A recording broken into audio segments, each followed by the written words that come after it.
Today is the day. It is the day we've been waiting for. At least it's a video that a lot of people have requested. I've been putting it off, but here we are.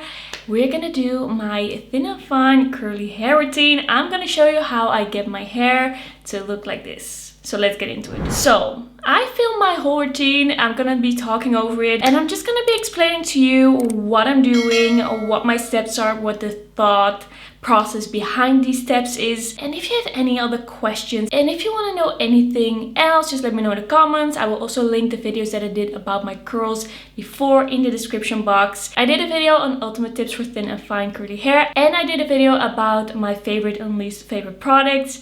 Now, let's start with the first thing that I do before I actually start washing my hair. I always brush out my hair first.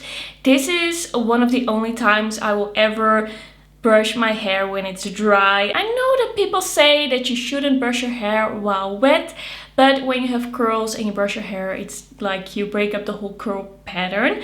So I brush my hair, I brush it really thoroughly. I make sure there are no knots in it whatsoever. That's really gonna help me further on in the routine. I personally use a tangle teaser. This is something that doesn't really get stuck in the knots. It's a mini one meant for curly hair. I really like it. I've been using it for quite some time. Once I am done, I usually just hop in the shower and wash my hair while I do everything else in the shower. But for the sake of this video, I thought it would be more appropriate to just hang over the bath and show you how you can wash your hair like this, because it's possible to just wash your hair. I actually quite like it. I'm just a little lazy. I'm just a little bit too lazy to do it that way, but I feel like your hair does get really clean when you're hanging upside down like that. You can really get to the roots, you can really get into that hair. So what I do, I take my shampoo. The shampoo that I use right now that I really am enjoying is not a special curl shampoo. It is the Dr. Organic Tea Tree shampoo. It's for oily roots and scalps.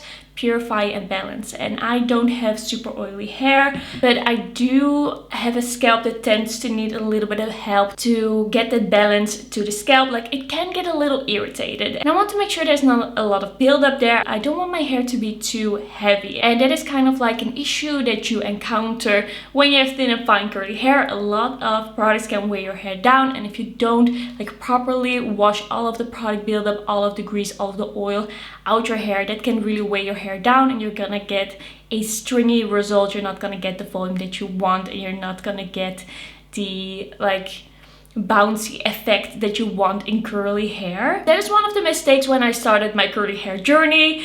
I thought I needed to oil my hair. I thought I needed to condition my hair. I thought I needed to put all of this very conditioning heavy product in my hair, and then I ended up having super flat, kind of already greasy looking hair straight out of the shower.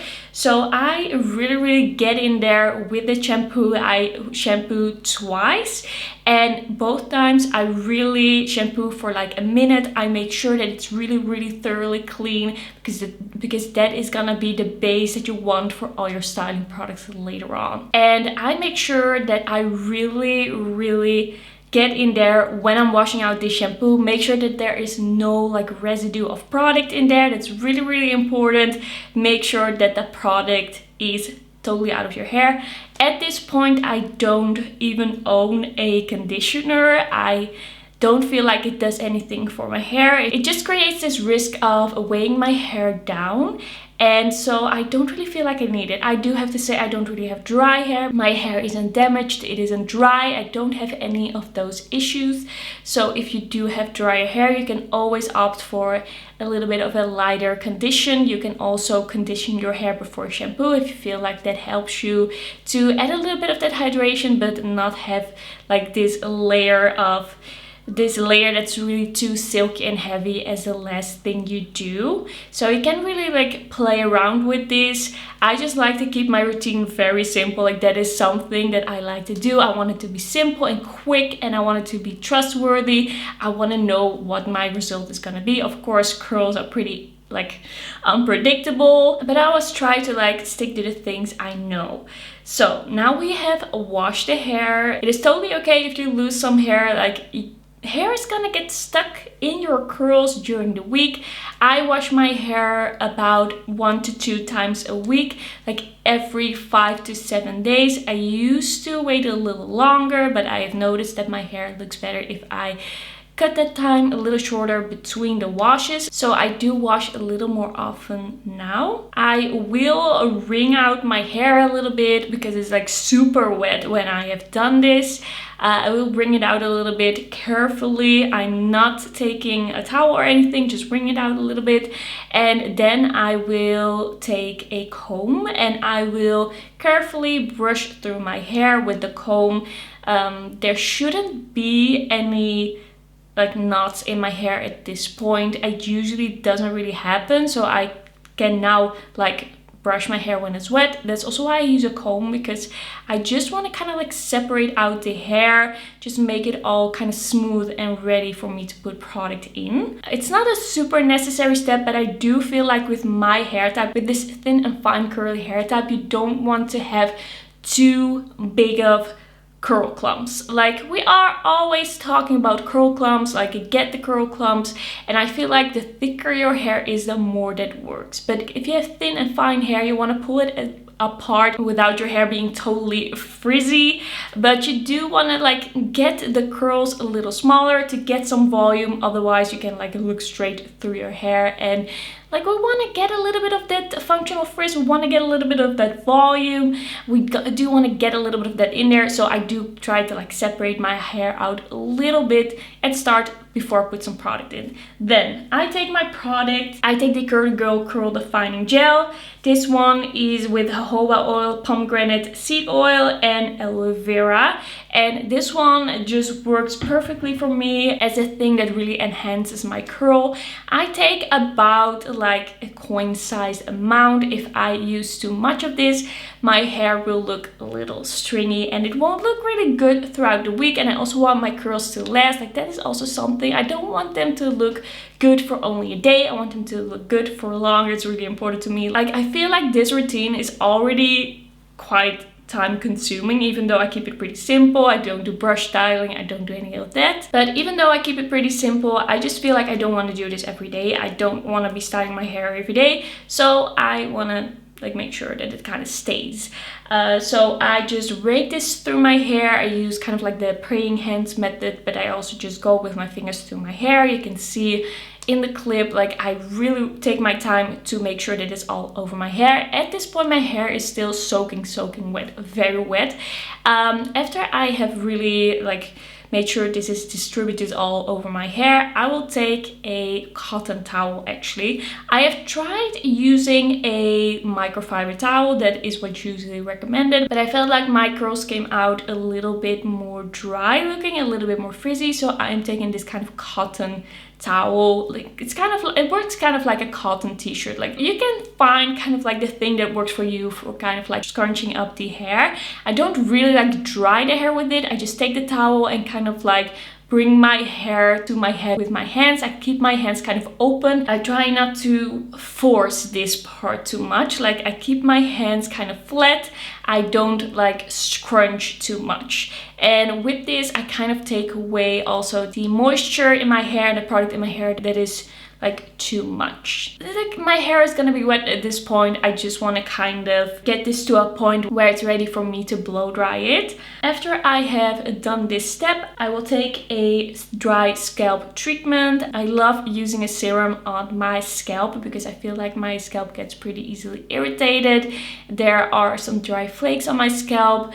Usually it is something that I try to put some effort in, also because a healthy scalp will make for healthy hair, and your hair will just look much better if you take care of your scalp. So this is a step that I would recommend doing. Maybe you don't notice a difference right away, but after a little bit of time you will notice that your hair is gonna look and feel healthier, and that your scalp is gonna feel more like balanced and comfortable and not as dry, especially in winter. So what I am using today, and what I'm usually always using, because I really like the packaging of this, because it has this kind of like pointy tip. I feel like it's much easier to distribute when you have like all of these curls, especially sometimes I use it on my dry hair as well, and then it's just easier to get in with this precise applicator tip. But this is the Living Proof Scalp Care Dry Scalp Treatment, and I just use this like on my wet scalp, and if I feel like I need more of this, I will apply more of this like later on in the week. But at least now there's kind of like this base and something to kind of bring back some hydration after really thoroughly washing it. And then the last thing that I do is I will actually use a hairspray, a flexible hold hairspray. This is the Stafford flexible hold, the fat and flexible with style memory for big, bouncy, beautiful hair. I really like something that still makes it possible to run your fingers through your hair, to still something that will still make your hair feel soft, otherwise it will get really clumpy. I don't always use a hairspray, it is optional. Sometimes I do have a day where I'm like, this day my hair needs to stay. Like my hair needs to stay looking good all day. I need to be 100% sure of it. Then I will likely use something like this. Sometimes I forget it, sometimes I do it, sometimes I don't. My hair does look good without the hairspray as well, but it just adds a little bit extra hold, which like you can decide for yourself if you think you need it or not. It is an option. But if you want to make this routine even more simple, you can leave this step. After I've applied the setting spray, I just like rake it through my hair a little bit, like scrunch it in a little bit. Is it really necessary? I don't know, but I'm just doing it. I'm just trying to like get it into that hair a little more. And then I am ready to start blow drying my hair. I do this on the lowest setting, on the coolest setting. So it's gonna take a little bit of time. It usually takes me about 25 minutes. And the key to this is being patient. It really, really is. Every time I do this and I'm impatient, I ruin my hair. So what I like to do is kind of hoover the blow dryer like over my hair a little bit at the start, and then later on I'm really like going in. I always like hang upside down. If I get a little tired, I might pull up a chair. Like sometimes I get a little tired and I don't have my head upside down well enough actually, so I just have to make sure that I can stay in this position with my head. For the sake of the video, I just kept standing the whole time. I did it especially for you. I got a little tired. But okay, I just take a lot of time per section. Every time I like put in hair into the diffuser, I just make sure it stays there for at least half a minute. Like I'm not perfect in this, but I try to do this as much as possible. It makes sure that there's not too much frizz. Like I feel like that really sets the curls. It gives the curls a chance to form and for the product to kind of like seal in those curls. I don't know if that is the exact right term for it, but I just feel like that really gives the curls the time to become curls. So when I do the sides, I try to kind of hang to the side because I feel like otherwise I get kind of like more straight parts on the side of my head. So I kind of like turn to the side that I am blow drying at that moment.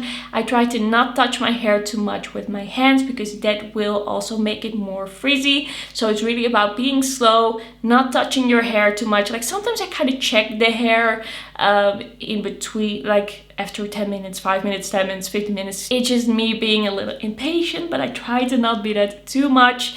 I just try to take my time to really get my hair dry very, very slowly. I focus a lot on the front of my hair because I feel like that really determines the look of my hair. Like if the front part of my hair is voluminous, the curls are curling there, it just looks defined. I feel like the rest of the hair also looks better. So yeah, it always takes me about 25 minutes, sometimes a little longer, sometimes a little shorter. Kind of depends. Did I dry my hair a little bit more before I started blow drying? It also depends, is it summer or winter? Like what are my surroundings like? I really try to get into those roots and make sure that those can hold the volume. And of course, during this whole process, be careful when like kind of flipping your hair to one side or the other.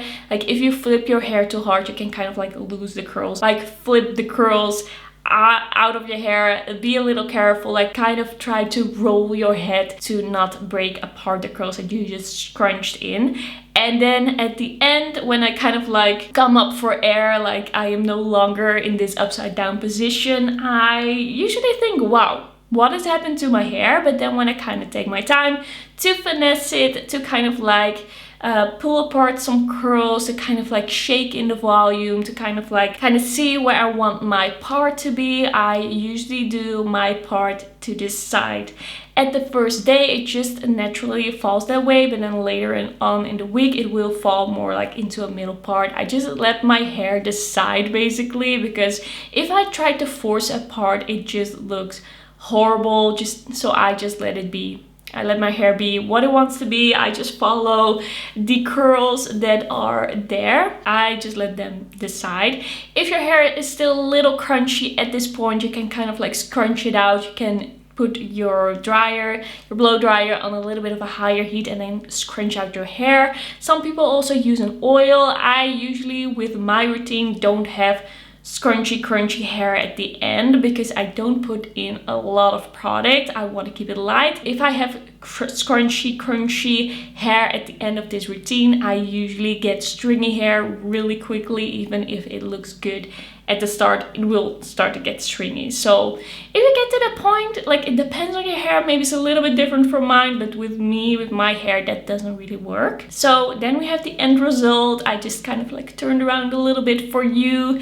I usually don't tend to look at the back of my hair that much, but I do have to say, like, the back of my hair is the least curly part. But since I've started doing this routine, it has started looking a lot better. It used to be just a lot of frizz and a lot of curl. Now I'm kind of like fine with it. If I see the back of my hair in like a dressing room, I'll be like, okay, I can live with it. I used to be like horrified. All right, I think I explained everything that I did during my routine. I tried to go through the whole routine as much as possible, but of course there are always like these tiny little finessing thing, these details that you just automatically do that you might not even remember that it's something that some people might not know. So please let me know any questions. And I did not go into like crazy detail on the products this time, so watch the other videos for that. I would recommend those as well. Like, I tell you a lot more about how I got to this routine and kind of like the history of this routine. Yeah, this is gonna be everything for today's video. I hope it was helpful for you. I hope there's some takeaway from this for you, for your curly hair. Remember that all hair is different and that like 100% copying my routine might not work for you. You might have to finesse it a little bit, try some things. Like, it took me some time. It took me some time to get to a routine that really worked for me. I had to try some things. I had to skip some things. I had to like finesse it a lot. So don't be scared. Don't feel like you're doing it wrong if it doesn't work out right away. Just keep going and just keep trying some different things and just kind of like make mental notes of what did work and what didn't work. Okay. Thanks so much for watching. Don't forget to like this video if you liked it, and don't forget to subscribe, and then I will see you in my next one. Bye bye.